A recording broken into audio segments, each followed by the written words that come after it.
Welcome back. In this video, we're going to go over how to configure a sending sequence.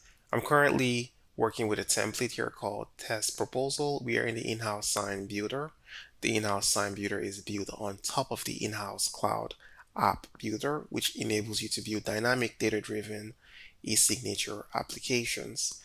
To configure sending sequences, all you need to do is go into the Inhouz sign settings page, enable ascending order, and then basically assign a sequence. So right now both are in a signing order of 1, which means that this document goes out to both parties at the same time.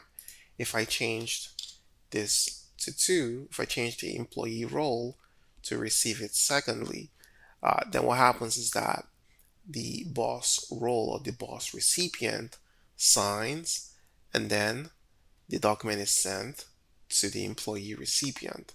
And you could flip this around as well. If let's say the employee is 1 and the boss recipient is 2, then the employee receives the document first, they sign, and then it goes to the boss recipient. All right, and that is, very, very simple, very straightforward way to implement a signing sequence or a sending order within Inhouz sign.